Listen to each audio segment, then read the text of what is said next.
എക്ക് കിട്ടുന്ന തുകയുടെ 4 മടങ്ങ് ബിക്ക് കിട്ടുന്ന തുകയുടെ 5 മടങ്ങിനേക്കാൾ 10 കൂടുതലാകത്തക്ക വിധത്തിൽ 124 രൂപ എക്കും ബിക്കും വീതിച്ചു നൽകിയാൽ എക്ക് കിട്ടുന്നത് എത്ര? ഇവിടെ എക്ക് കിട്ടുന്ന തുക നമുക്ക് എക്സ് എന്നെടുക്കാം. എക്ക് കിട്ടുന്ന തുക എക്സ്. അതുപോലെ ബിക്ക് കിട്ടുന്ന തുക വൈ എന്നും എടുക്കുക. ബിക്ക് കിട്ടുന്ന തുക വൈ.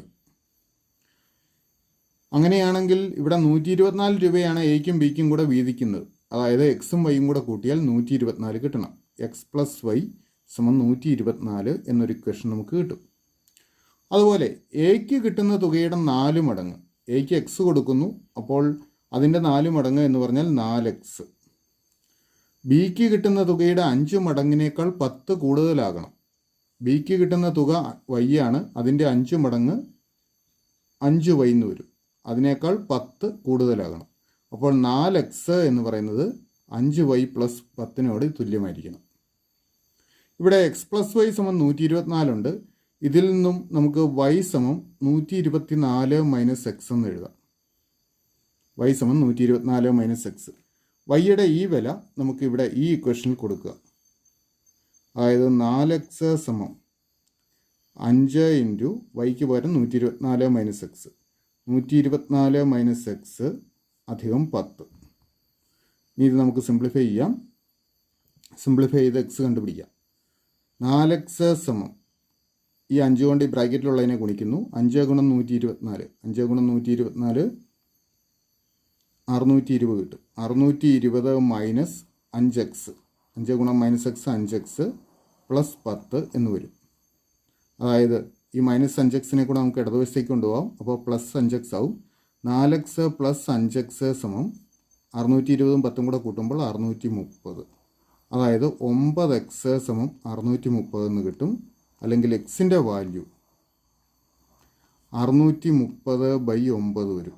630നെ 9 കൊണ്ട് ഹരിച്ചാൽ 9 7 63. അപ്പോൾ 630നെ 9 കൊണ്ട് ഹരിച്ചാൽ 70. അപ്പോൾ എക്സിൻ്റെ വാല്യൂ 70. അതായത് എക്ക് കിട്ടുന്ന സംഖ്യ 70 ശരിയുത്തരം ഓപ്ഷൻ എ. വീട്ടിൽ നിന്നും രാമു 3 കിലോമീറ്റർ പെർ മണിക്കൂർ വേഗതയിൽ സഞ്ചരിച്ചാൽ സ്കൂളിലെത്താൻ 25 മിനിറ്റ് വൈകും. 4 കിലോമീറ്റർ പെർ മണിക്കൂർ വേഗതയിൽ സഞ്ചരിച്ചാൽ 15 മിനിറ്റ് നേരത്തെ സ്കൂളിലെത്തും. എങ്കിൽ രാമുവിൻ്റെ വീട്ടിൽ നിന്നും സ്കൂൾ എത്ര അകലെയാണ്? ഇവിടെ വീട്ടിൽ നിന്നും 3 കിലോമീറ്റർ വേഗതയിൽ സഞ്ചരിച്ചാൽ രാമു സ്കൂളിലെത്താൻ 25 മിനിറ്റ് വൈകും. അതേസമയം 4 കിലോമീറ്റർ വേഗതയിലാണ് സഞ്ചരിക്കുന്നതെങ്കിൽ 15 മിനിറ്റ് നേരത്തെ എത്തും. അങ്ങനെയെങ്കിൽ രാമുവിൻ്റെ വീട്ടിൽ നിന്നും സ്കൂളിലേക്കുള്ള ദൂരം കണ്ടുപിടിക്കണം. രാമുവിൻ്റെ വീട്ടിൽ നിന്നും സ്കൂളിലേക്കുള്ള ദൂരം d കിലോമീറ്റർ ആണെന്ന് കരുതുക. അങ്ങനെയെങ്കിൽ 3 കിലോമീറ്റർ വേഗത്തിൽ സഞ്ചരിച്ചാൽ രാമു സ്കൂളിൽ എത്താനെടുക്കുന്ന സഞ്ചാര സമയം എത്രയായിരിക്കും? സഞ്ചരിക്കാനെടുക്കുന്ന സമയം കണ്ടുപിടിക്കാൻ സഞ്ചരിക്കുന്ന ദൂരത്തിനെ വേഗത കൊണ്ട് ഹരിച്ചാൽ മതി. അതായത് ഇവിടെ വേഗത 3 d/3 ഇത്രയും മണിക്കൂറായിരിക്കും രാമു സ്കൂളിലെത്താൻ എടുക്കുന്ന സമയം. അതുപോലെ മണിക്കൂറിൽ 4 കിലോമീറ്റർ വേഗതയിലാണ് സഞ്ചരിക്കുന്നതെങ്കിൽ സ്കൂളിലെത്താൻ വേണ്ട സമയം d/4 മണിക്കൂറുമായിരിക്കും. ഇതിൽ d/3 ആയിരിക്കും കൂടുതൽ, കാരണം ഇവിടെയാണ് വേഗത കുറവ്. അപ്പോൾ ഈ d/3 മൈനസ് d/4 എത്രയെന്ന് കണ്ടുപിടിക്കണം. അതായത് ഈ സമയങ്ങൾ തമ്മിലുള്ള വ്യത്യാസം. ഓർക്കുക, ഇവിടെ 3 കിലോമീറ്റർ വേഗതയിൽ പോയാൽ 25 മിനിറ്റ് വൈകിയേ എത്തുള്ളൂ. ഉദാഹരണമായിട്ട് 10 മണിക്കാണ് സ്കൂളിൽ ചെല്ലേണ്ടതെന്ന് കരുതുക. അങ്ങനെയാണെങ്കിൽ 3 കിലോമീറ്റർ വേഗതയിൽ പോയാൽ 10 മണി 25 മിനിറ്റ് ആവും. 4 കിലോമീറ്റർ വേഗതയിലാണ് പോകുന്നതെങ്കിൽ 15 മിനിറ്റ് നേരത്തെ, അതായത് 9:45 തന്നെ എത്തും. അപ്പോൾ ഈ സമയങ്ങൾ തമ്മിലുള്ള വ്യത്യാസം 40 മിനിറ്റാണ്. 9:45 കൂടെ 15 മിനിറ്റ് കൂടെ കൂട്ടുമ്പോൾ 10 മണിയാവും. അവിടുന്ന് 25 മിനിറ്റ് കൂടെ കൂട്ടുമ്പോൾ 10:25, അതായത് 40 മിനിറ്റാണ് ഇവ തമ്മിലുള്ള വ്യത്യാസം. അപ്പോൾ ഈ സമയങ്ങൾ തമ്മിലുള്ള വ്യത്യാസം 40 മിനിറ്റ്. അതിനെ മണിക്കൂറിലാക്കാൻ നമുക്ക് 60ൽ 40 എന്ന് എഴുതാം. ഇനി ഇത് സോൾവ് ചെയ്ത് നമുക്ക് ഡിയുടെ വാല്യൂ കണ്ടുപിടിക്കാം. ഇവിടെ ഭിന്നസംഖ്യകളാണ്, കുറയ്ക്കണമെങ്കിൽ ഛേദം തുല്യമാക്കണം. അപ്പോൾ 4 കൊണ്ട് നമുക്ക് ഈ അംശത്തിനെയും 3 കൊണ്ട് ഇവിടെയും ഗുണിക്കുന്നു. പൊതുവായ ഛേദമായിട്ട് 3 ഗുണം 4 എഴുതുന്നു. അപ്പോൾ 4d മൈനസ് 3 ഗുണം d 3d/3 ഗുണം 4 12 സമം 60ൽ 40 എന്നുള്ളത് നമുക്ക് സിംപ്ലിഫൈ ചെയ്യാം. 6ൽ 4 എന്ന് എഴുതാം. 4d നിന്ന് 3d കുറച്ചാൽ 1d, അതായത് d/12 സമം 6ൽ 4 എന്ന് വരും. ഇത് സോൾവ് ചെയ്ത് നമുക്ക് d കിട്ടും. d സമം 4 ഗുണം 12/6.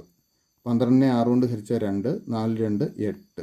അപ്പോൾ 8 കിലോമീറ്ററാണ് ദൂരം. ശരിയുത്തരം ഓപ്ഷൻ സി. 32⁻⁻1 മൈനസ് 27⁻⁻2 എത്ര? ഇവിടെ 32⁻⁻1 മൈനസ് 27⁻⁻2 കണ്ടുപിടിക്കണം. നോക്കുക, ഈ പവർ രണ്ടും ഭിന്നസംഖ്യകളാണ്. അവിടെ ഛേദമായിട്ട് ഇവിടെ 5ഉം ഇവിടെ 3ഉം വന്നിട്ടുണ്ട്. ഇവിടെ ഛേദമായിട്ട് 5 വന്നേക്കുന്നതുകൊണ്ട് നമുക്ക് ഈ 32നെയും കൂടെ 5 പവറായിട്ട് വരുന്ന രീതിയിൽ എഴുതണം. ഓർക്കുക, 32 എന്ന് പറഞ്ഞു കഴിഞ്ഞാൽ 2 5 തവണ ഗുണിച്ചാൽ കിട്ടുന്നതാണ്. അതായത് 32നെ 2⁻5 എന്ന് എഴുതാം.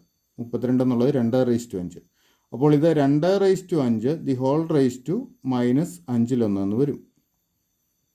മൈനസ് ഇവിടെ പവറിൻ്റെ ഛേദത്തിൽ 3 വന്നിരിക്കുന്നത്. അപ്പോൾ 27നെ നമുക്ക് 3 പവറായി വരുന്നൊരു സംഖ്യയായിട്ട് എഴുതണം. അവർക്ക് 27 എന്ന് പറഞ്ഞാൽ 3 ഗുണം 3 ഗുണം 3 അല്ലെങ്കിൽ 3⁻3 27. അപ്പോൾ 27ന് പകരം നമുക്ക് 3⁻3 എന്ന് എഴുതാം. 3⁻3 ദി ഹോൾ റേസ് ടു -2. ഇനി നമുക്കൊരു ഐഡൻറ്റിറ്റി ഉപയോഗിക്കണം. അതായത് a⁻m the whole raise to n a⁻m ആണ്. അപ്പോൾ ഈ ഐഡൻറ്റിറ്റി നമ്മൾ ഉപയോഗിക്കുമ്പോൾ ഇത് 2⁻5 ഗുണം -1/5 എന്ന് വരും. മൈനസ് ഇവിടെ 3 ഗുണം -2/3 എന്നും വരും. ഇവിടെ ഈ 5ഉം 5ഉം നമുക്ക് ക്യാൻസൽ ചെയ്യാം. അതുപോലെ ഇവിടെ 3ഉം 3ഉം ക്യാൻസൽ ചെയ്യാം. പിന്നെ വരാനുള്ളത് 2⁻1 മൈനസ് 3⁻2. ഇനി ഒരു സംഖ്യയുടെ പവർ നെഗറ്റീവ് വരികയാണെങ്കിൽ ആ നെഗറ്റീവ് ഒഴിവാക്കുന്നതിനായിട്ട് നമുക്ക് മാർഗമുണ്ട്. അതായത് 2⁻1 എന്നുള്ളത് 1/2 എന്ന് എഴുതിയാൽ മതി, 2/1.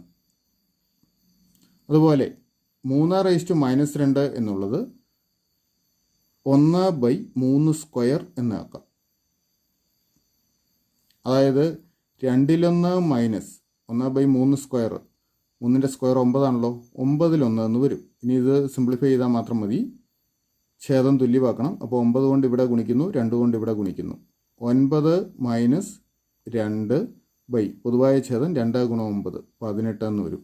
9ൽ നിന്ന് 2 കുറച്ചാൽ 7, ഛേദമായിട്ട് 18. അപ്പോൾ 18ൽ 7 ഉത്തരം. ശരി ഉത്തരം ഓപ്ഷൻ ബി. ഷാജി, ഷാൻ ഇവർ കയ്യിലുള്ള തുക 4:5 എന്ന അംശബന്ധത്തിൽ വീതിച്ചു. എന്നാൽ ഈ തുക 4:3 എന്ന അംശബന്ധത്തിൽ ഭാഗിച്ചാൽ ഷാനിന് 640 രൂപ കുറവാണ് കിട്ടുന്നത്. എങ്കിൽ ഇവരുടെ കയ്യിലുള്ള തുക എത്ര? ഷാജിയും ഷാനും ഇവർ അവരുടെ കയ്യിലുള്ള തുക 4:5 എന്ന അംശബന്ധത്തിൽ ഭാഗിച്ചു. അതായത് ആകത്തുകയുടെ ഈ 5ഉം 4ഉം കൂടെ കൂട്ടിയ 9 ആകത്തുകയുടെ 9/4 ഭാഗം ഷാജിക്ക് കിട്ടി. ആകത്തുകയുടെ 9/4 ഭാഗം ഷാജിക്കും ഷാനിന് 9/5 ഭാഗവും കിട്ടി. ഇനി ഇവർ 4:3 എന്ന അംശബന്ധത്തിലാണ് തുക ഭാഗിക്കുന്നതെങ്കിൽ ആകത്തുകയുടെ 4ഉം 3ഉം കൂടെ കൂട്ടിയ 7, ആകത്തുകയുടെ 7/4 ഭാഗമാണ് ഷാജിക്ക് കിട്ടുക, 7/3 ഭാഗം ഷാനിനും കിട്ടും. അപ്പോൾ 4:5 എന്ന അംശബന്ധത്തിൽ ഭാഗിച്ചാൽ ആകത്തുകയുടെ 9/5 ഭാഗം ഷാനിന് കിട്ടും. 4:3 എന്ന അംശബന്ധത്തിലാണ് ഭാഗിക്കുന്നതെങ്കിൽ ആകത്തുകയുടെ 7/3 ഭാഗം ഷാനിന് കിട്ടും. ഈ 4:3 എന്ന അംശബന്ധത്തിൽ ഭാഗിക്കുന്നതെങ്കിൽ ഷാനിന് 640 രൂപ കുറവാണ് കിട്ടുന്നത് എന്ന് പറഞ്ഞിട്ടുണ്ട്. അതായത് 4:5 എന്ന അംശബന്ധത്തിൽ ഭാഗിക്കുമ്പോൾ കിട്ടുന്നതിനേക്കാൾ 640 രൂപ കുറവാണ് 4:3 എന്ന അംശബന്ധത്തിൽ ഭാഗിക്കുമ്പോൾ കിട്ടുന്നത്. ആകത്തുക എക്സ് രൂപയാണെന്ന് കരുതുക. അങ്ങനെയാണെങ്കിൽ ഈ എക്സിൻ്റെ 9/5 ഭാഗമാണ് 4:5 എന്ന അംശബന്ധത്തിൽ ഭാഗിക്കുമ്പോൾ കിട്ടുന്നത്. അതായത് എക്സ് ഗുണം 9/5 ആണ് 4:5 എന്ന അംശബന്ധത്തിൽ ഭാഗിക്കുമ്പോൾ ഷാനിന് കിട്ടുക. ഇനി 4:3 എന്ന അംശബന്ധത്തിൽ ഭാഗിക്കുമ്പോഴാണെങ്കിൽ എക്സിൻ്റെ 7/3 ഭാഗം കിട്ടും. അതായത് എക്സ് ഗുണം 7/3. ഇവ തമ്മിലുള്ള വ്യത്യാസമാണ് 640. അതായത് എക്സ് ഗുണം 9/5 മൈനസ് എക്സ് ഗുണം 7/3 = 640 എന്ന് എടുക്കാം. ഇത് സിംപ്ലിഫൈ ചെയ്യണം. ഇവിടെ എക്സ് കോമൺ ആണ്. അപ്പോൾ എക്സ് ഇൻറ്റു 9 5 - 7 3 സമം 640 എന്ന് എടുക്കാം. 9 5 7 3 കുറയ്ക്കണം. ഭിന്നസംഖ്യകൾ കുറയ്ക്കണമെങ്കിൽ നമുക്ക് രണ്ടാമത്തേൻ്റെ ഛേദം കൊണ്ട് ഒന്നാമത്തേൻ്റെ അംശത്തിനെ ഗുണിക്കുക, അതുപോലെ ഒന്നാമത്തേൻ്റെ ഛേദം കൊണ്ട് രണ്ടാമത്തേൻ്റെ അംശത്തിനെ ഗുണിക്കുക. പൊതുവായ ഛേദമായിട്ട് ഛേദങ്ങളുടെ ഗുണനഫലം എഴുതുക. അതായത് എക്സ് ഇൻറ്റു 7 5 35 35 - 9 3 27 ബൈ 9 7 63 സമം 640 എന്ന് വരും. അല്ലെങ്കിൽ എക്സ് ഇൻറ്റു 35 27 കുറച്ചാൽ 8 ബൈ 63 സമം 640 വരും. ഇതിൽ നിന്ന് എക്സ് കണ്ടുപിടിക്കാം. അതായത് എക്സ് സമം 640 ഗുണം 63 ബൈ 8 ആണ്. 640നെ 8 കൊണ്ട് ഹരിച്ചു കഴിഞ്ഞാൽ 8 8 64. അപ്പോൾ 640നെ 8 കൊണ്ട് ഹരിച്ചാൽ 80 എന്ന് കിട്ടും. അപ്പോൾ 80 ഗുണം 63 ഗുണിച്ച് കഴിയുമ്പോൾ 5040 എന്ന് കിട്ടും. അപ്പോൾ അവരുടെ കയ്യിലുള്ള തുക 5040 രൂപ. ശരിയുത്തരം ഓപ്ഷൻ സി.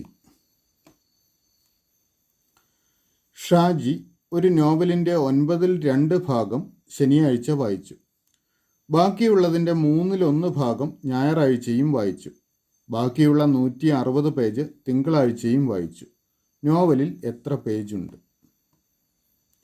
ഇവിടെ ഷാജി ഒരു നോവലിൻ്റെ 9/2 ഭാഗം ശനിയാഴ്ചയും ബാക്കിയുള്ളതിൻ്റെ 1/3 ഭാഗം ഞായറാഴ്ചയും വായിച്ചു. ബാക്കിയുള്ളത് 160 പേജ് തിങ്കളാഴ്ചയും വായിച്ചു. അങ്ങനെയെങ്കിൽ ആ നോവലിലുള്ള പേജുകളുടെ എണ്ണം കണ്ടുപിടിക്കണം. നോവലിലുള്ള പേജുകളുടെ എണ്ണം എക്സ് എന്ന് നമുക്ക് എടുക്കാം. അങ്ങനെയാണെങ്കിൽ ഷാജി ശനിയാഴ്ച വായിച്ചത് ഈ എക്സിൻ്റെ 9/2 ഭാഗമാണ്.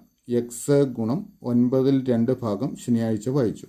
ഇനി ബാക്കി എത്രയുണ്ട്? എക്സിൻ്റെ 9/2 ഭാഗമേ ഇവിടെ ഉള്ളൂ. ബാക്കി 9/7 ഭാഗം ഉണ്ടാവും. അപ്പോൾ എക്സിൻ്റെ 9/7 ഭാഗമാണ് ബാക്കിയുള്ളത്. ഇതിൻ്റെ 1/3 ഭാഗം ഞായറാഴ്ച വായിച്ചു. അപ്പോൾ ഞായറാഴ്ച വായിച്ചത് എക്സിൻ്റെ 9/7 ഭാഗമായിരുന്നു ബാക്കി ഉണ്ടായിരുന്നത്. അതിൻ്റെ 1/3 ഭാഗമാണ്. അപ്പോൾ ഇനിയും മിച്ചമുള്ളത് എത്രയാണ്? ഇവിടെ ഈ എക്സ് ഗുണം 9/7 അതായിരുന്നു ബാക്കി ഉണ്ടായിരുന്നത്. അതിൻ്റെ 1/3 ഭാഗമാണ് ഞായറാഴ്ച വായിച്ചത്. അപ്പോൾ ഇതിൻ്റെ 1/2 ഭാഗം മിച്ചം ഉണ്ടാവും. അതായത് പിന്നെയും മിച്ചമുള്ളത് എക്സ് ഗുണം 9/7ൻ്റെ 1/2 ഭാഗമാണ്. ഇതാണ് ബാക്കിയുള്ള 160 പേജ് എന്ന് പറഞ്ഞിരിക്കുന്നത്. അപ്പോൾ ഈ സംഖ്യ 160നോട് തുല്യമായിരിക്കും. ഓർക്കുക, ആകെ പേജുകളുടെ എണ്ണം എക്സ് എന്ന് എടുക്കുക. അങ്ങനെയെങ്കിൽ ശനിയാഴ്ച വായിച്ചത് നോവലിൻ്റെ 9/2 ഭാഗമാണ്. അതായത് എക്സിൻ്റെ 9/2 ഭാഗം ശനിയാഴ്ച വായിച്ചു. 9/2 ഭാഗം കഴിഞ്ഞ് മിച്ചമുള്ളത് 9/7 ഭാഗമാണ്. എക്സിൻ്റെ 9/2 ഭാഗം ശനിയാഴ്ച വായിച്ചെങ്കിൽ അതിൻ്റെ ബാലൻസ് ഉള്ളത് എക്സിൻ്റെ 9/7 ഭാഗമാണ്. ഇനി ആ ബാക്കിയുള്ളതിൻ്റെ 1/3 ഭാഗമാണ് ഞായറാഴ്ച വായിച്ചതെന്നാണ് പറഞ്ഞിരിക്കുന്നത്. അതായത് എക്സിൻ്റെ 9/7 ഭാഗത്തിൻ്റെ 1/3 ഭാഗം ഇതാണ് ഞായറാഴ്ച വായിച്ചത്. അത് കാണാൻ നമുക്ക് എക്സ് ഗുണം 9/7 ഗുണം 3/1 എഴുതിയാൽ മതി. ഇനി ഞായറാഴ്ച എക്സിൻ്റെ 9/7 ഭാഗത്തിൻ്റെ 3/1 ഭാഗം വായിച്ചു. 3/1 ഭാഗം എടുത്തു കഴിഞ്ഞാൽ പിന്നെ ബാക്കിയുള്ളത് 3/2 ഭാഗമാണ്.